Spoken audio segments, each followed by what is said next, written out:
Hey guys, welcome back to Overcoming, another episode of Overcoming.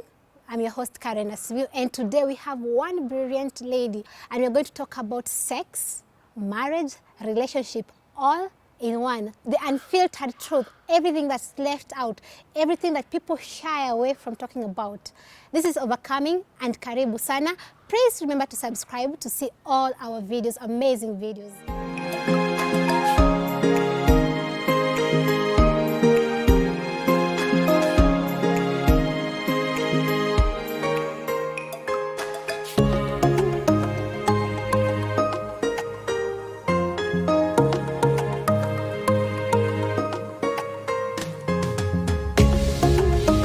Now, when you talk about a relationship, sex, and marriage, what comes in mind? What is it what is the one thing that you're afraid to talk about? What do people talk about when it comes to kids and marriage? What do people talk about when it comes to dressing code and workplace? You know, let's talk about this and all that with one Mokami. Karibu sana Mokami. Hey, asante sana. What should I call you, Mokami? Please call me Mokami. I love Mokami. Yes. I love just that name.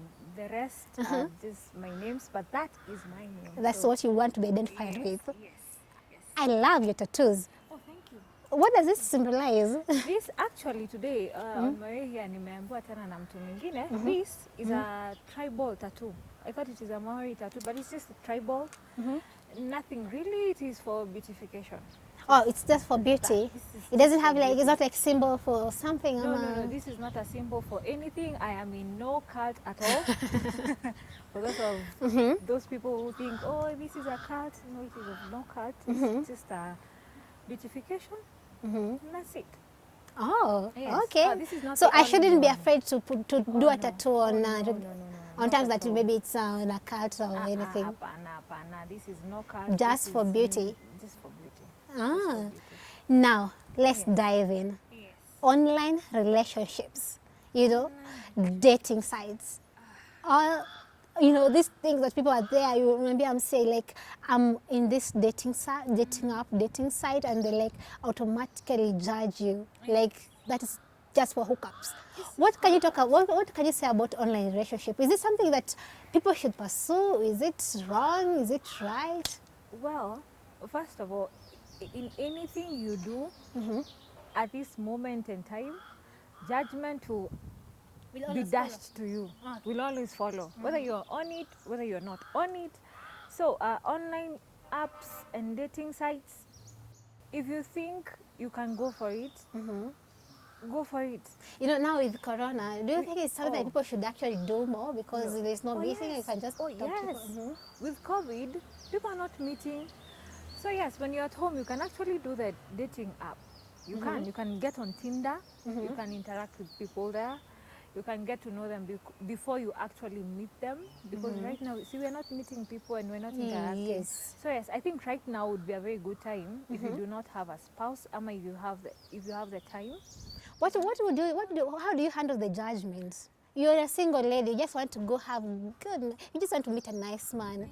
But the moment you tell someone you're dating up, they automatically judge you. How do you deal with that?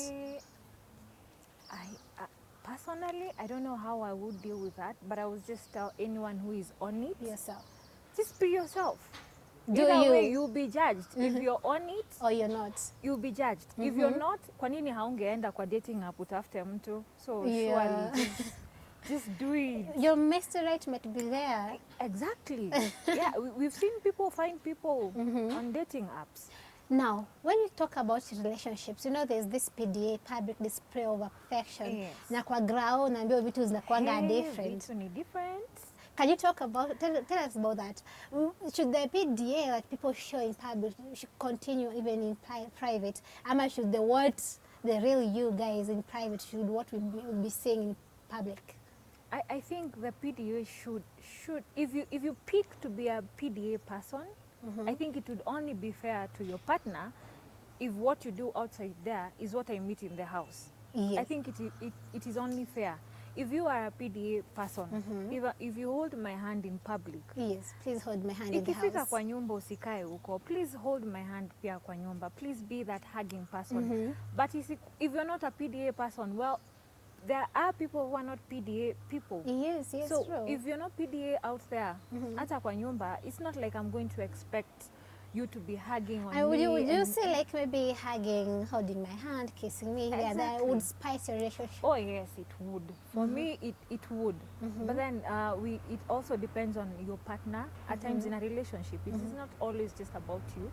So it depends on your partner. If you're willing to go 50-50, yani mtu wa PDA, mi si mtu wa PDA. Yeah, you can meet in the middle. Exactly, meet in the middle.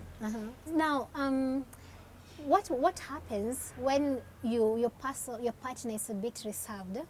He's not he or she maybe is not a very outgoing person, but you would want maybe to do some things which people might call kinky, and he's not she is not like that. How do you go about that? Well, you understand him first of all. Have a conversation. Communication is everything. Have a conversation with the person. If they are comfortable, you picked the person. If they're comfortable to talk if about they are it. comfortable to talk about it, you guys will know your way around it. If you're a kinky person and he is not, then mtajua how you're going to find the common ground. If only you talk about it. And if he is not, and he tells you he is not, you cannot push anyone to.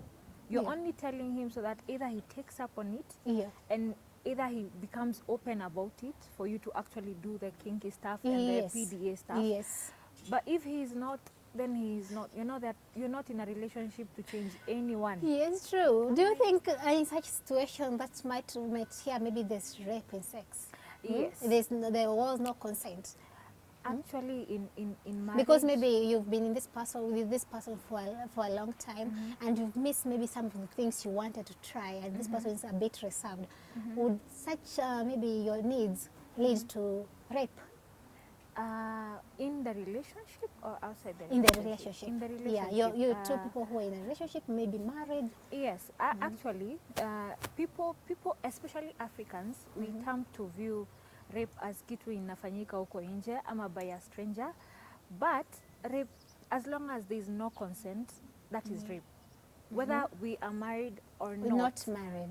if I do not consent to us having sex today because of my reasons, whether sijakuwa tukihave sex for the last 1 week, 1 month, but if I'm not comfortable in doing the act, if I say no, Yeah.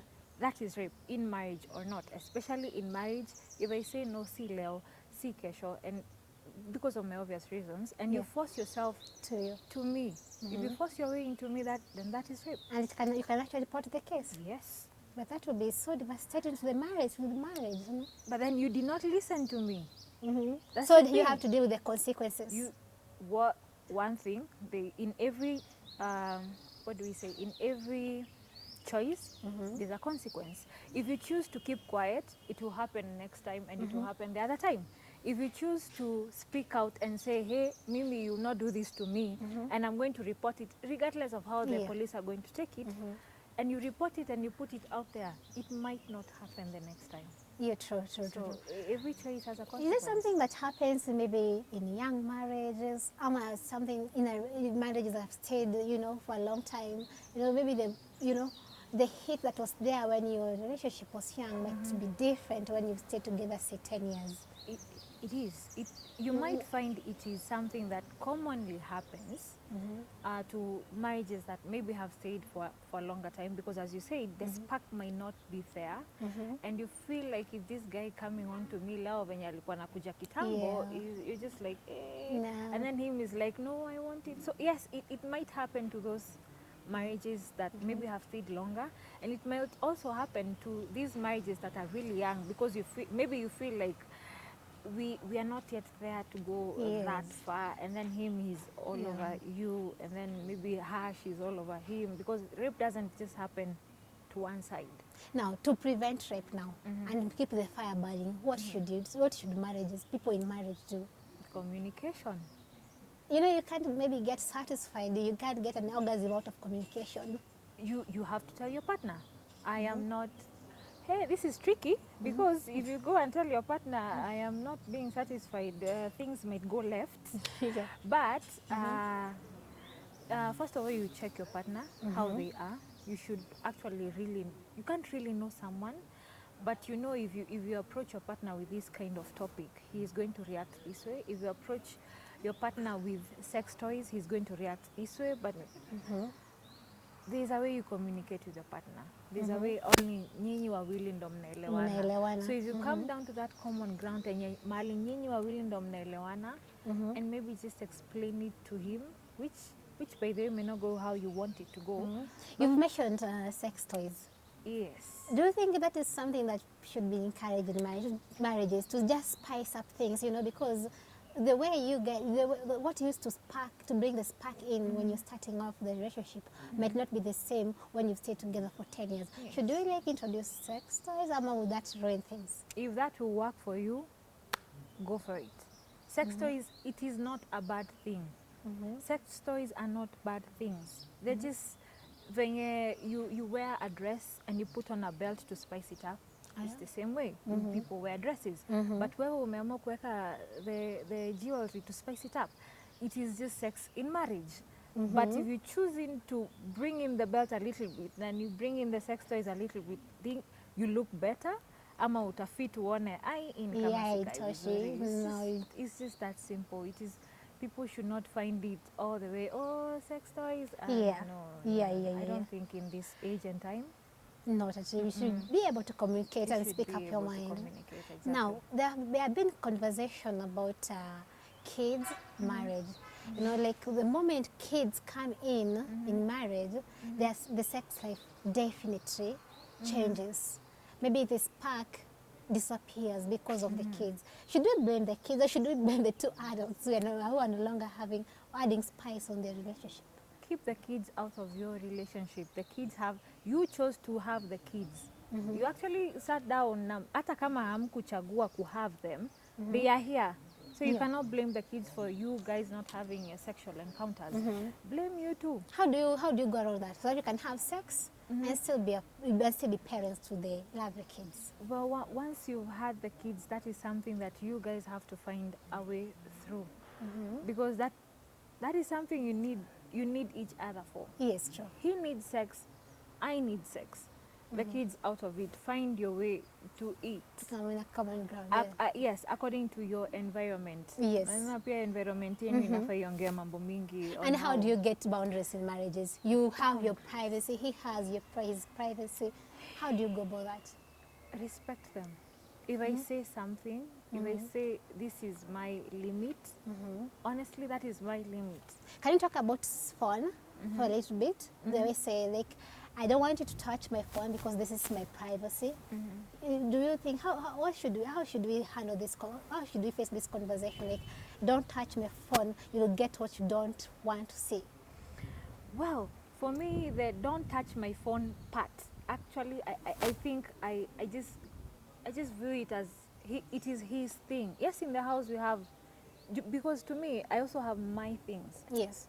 This phone is something that I bought myself. And even if you bought it for me, it is my thing. If I do not want you to touch it, respect it. Respect my phone. Do not touch it. And I will not touch it. Lakini nikiona vitu zingine, I might want to touch it. I might want to dig in for information, because there are things that happen in that phone that lead to you getting STIs, getting diseases. Yes. Because something is happening in that phone. So The only way to know how it is going is... I should not touch your phone on basis that I trust you, not because you're hiding something. Yes, thank you. Yes, on basis that I truly trust you. It's not like you're hiding things, then ukienda hapo ni part. Yeah.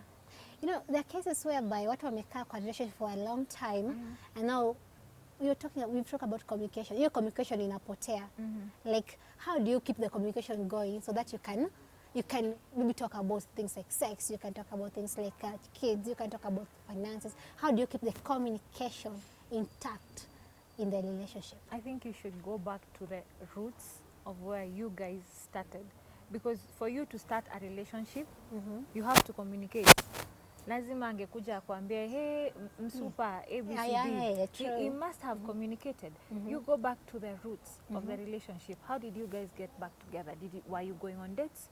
Were you going on to movies? Did you just hang out in the house and just do stuff? Did you go for sports? Yes. Go back to those bases. And if it does not work, maybe it is a way. Should you bring in third party?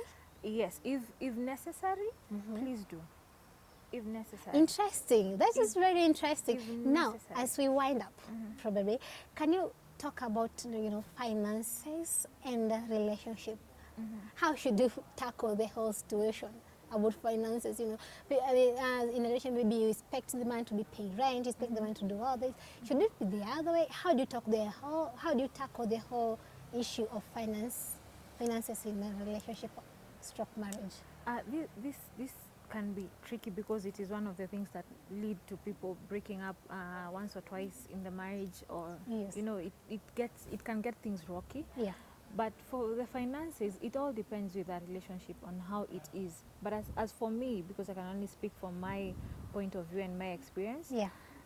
I think it is only fair to talk about the finances prior to or just set your standards and set things straight. Should the man reveal like the salary he gets, or the amount of income he gets per month, and the lady does the same? Mama, when you talk about it, what exactly do you talk about it?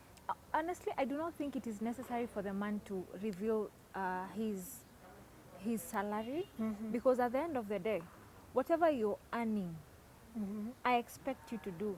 I expect you to pay the rent. I expect you to pay the bills. I expect you to take me to salon. And That what is my does the man expectation. expect? That is my for me to pay, or for me to chip in the finances. Now that is where the communication comes in. He's like, I cannot provide for bills right now because of ABCD. Can you Yes. help me? And you're like, I can, or I cannot, so can we do without it? Because even if he reveals his salary, that might brew in more conflict, because wewe kama mwanamke Utaanza ushaipangia kucalculate to the last cent. to the last cent. So if he does not reveal it, you'll just know he's got it covered. And if he does not have it covered, if he asks for your help, I think it is only fair to help him. Guys, what do you think? Should you reveal your salaries or the monthly income to your wife? Should you bring into the table and say, this is the much I receive, this is the much I earned this month, and this is what we should do together, and this is what I should do on my own? Kindly comment, leave your comment down there below and tell us what exactly should you talk about when it comes to finances. Should you add, what should you expect your wife to do? What should you expect your husband to do when it comes to that? Okay, can you tell us what do you think? Huh? It's a very conflicting conversation, but I'm sure there's a way to come around it. Now, Mukami, as we wind up, can you tell people who are in young marriages how to keep the fire burning to the last, to never let the fire burn out? To never let the fire burn out. Yes. Those in young relationships, what can we say? Things can be rocky. Yes, true. But always go back to where you people first began. That might sound as a cliche, it might sound impossible, but that might help bring the fire up. What did I like? What did you like? What did you see in me? Have I changed things? Because at times you'll find if the fire happens to bloom out for a bit, it might come back stronger. Yeah. So just give it time, communicate, and I think that's much of it, because at times saa zingine pia upepo inaendanga Inaharibu. unaiwasha tena. Okay, just one last bit. When do you know to give up in a toxic relationship? You might be thinking moto tu lazima, but I'm going to add kuni inaiwake tena. How do you know that enough it's enough? This is a toxic relationship. I can't do this anymore. When do you know that enough is enough? When you begin to think enough is enough, then enough is enough. When you start having the thought. The moment, be true to yourself. The moment you think, I think this man is just enough for me, then he is enough for you. You're not, because you're already thinking it. And when you view him, you start viewing him as, this is enough for me. So when you feel in your gut and you be true to yourself that this is it, then that is it. If you push yourself a little further, you might end up doing things that you didn't want to do. Hapo ndo violence Hapo ndo inatokea. violence inaingia, because the man told you sikutaki and you're like maybe if I stay a little bit longer atanitaka. Yeah. The moment mwanamke amekwambia I can't have sex today and you think maybe if I persist a little longer Ndio rape inaingia. ndio rape inaingia. So when you feel like you've had it, to be honest, then you've had it. Well, guys, what do you think? Kindly comment and chip in this conversation, which it's so vast. You can talk about this for the whole day, but for today, that's it for us. Today, that was the lovely Mukami with her insights about sex, relationships, and marriage. Remember, Overcoming is a safe space to tell your story. We want to share your story. If you feel like you're comfortable to let your story be featured, kindly send us an email on the email in the email down below, and we're going to contact you. Until we meet next time, remember to subscribe. I'm your host Karen Asmiu. Ciao.